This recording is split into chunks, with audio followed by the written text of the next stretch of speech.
Hello friends, welcome to Chaitali's kitchen. তোমরা সবাই কেমন আছো? আশা করি সবাই ভালো আছো। তো আজকে আবার হাজির হলাম একটা নতুন রেসিপি নিয়ে, ধনেপাতা বাটা। তো চলো দেখে নিই কীভাবে ধনেপাতাটা বাটবো। কি লাগবে? রসুন লাগবে, কাঁচা লঙ্কা লাগবে, কালো জিরে লাগবে।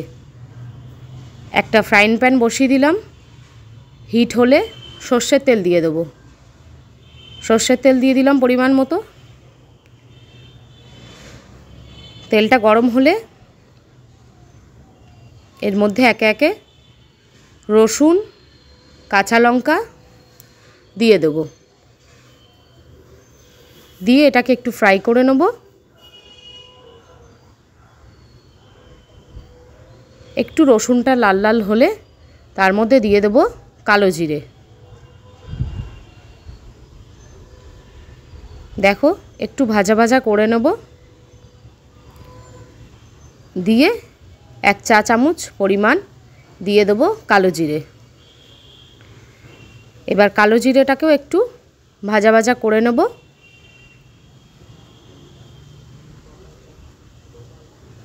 এবার এর মধ্যে দিয়ে দেব ধনেপাতাগুলো।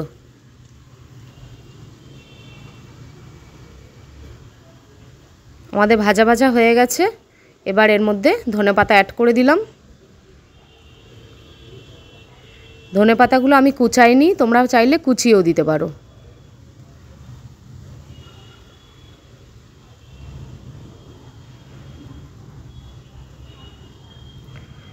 এবার ভালো করে ধনেপাতাটা এপিট ওপিট নাড়াচাড়া করে নেব।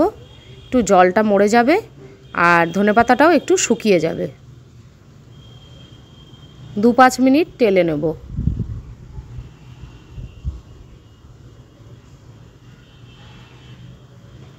দেখতে পাচ্ছ নাড়াচাড়া করে নিলাম। গ্যাসটা হাই ফ্লেমে থাকবে।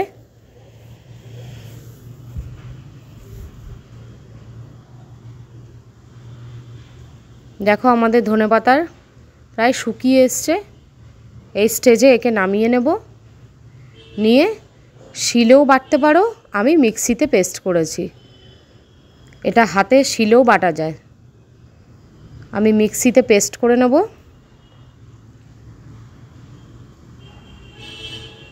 দেখো একসাথে সবগুলোকে পেস্ট করব।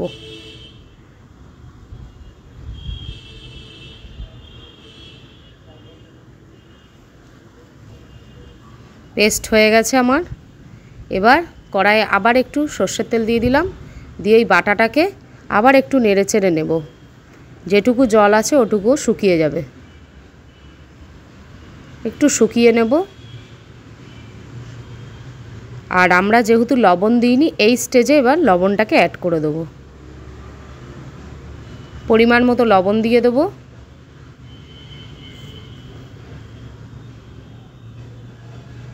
দিয়ে আবার একটু টেলে নেব। এবার গ্যাসের ফ্লেম অফ করে দেব। আমাদের ধনেপাতা বাটা রেডি। এবার এটাকে পরিবেশন করব গরম ভাতের সাথে। তো দেখো গরম ভাত বেড়ে ফেললাম। এর মধ্যে একটু ধনেপাতা বাটা নিলাম, একটু কাঁচা তেল নিয়ে নেব। লাগলে একটু লবণ নিতে পারো। নিয়ে এবার গরম ভাতের সাথে এই পাতা বাটাটা টেস্ট করে দেখবে, জাস্ট জমে যাবে। অসম, খুব ফাটাফাটি টেস্ট। তো আজ আসি বন্ধুরা, আবার আসবো কোনো একটা নতুন রেসিপি নিয়ে। Please like and subscribe and share.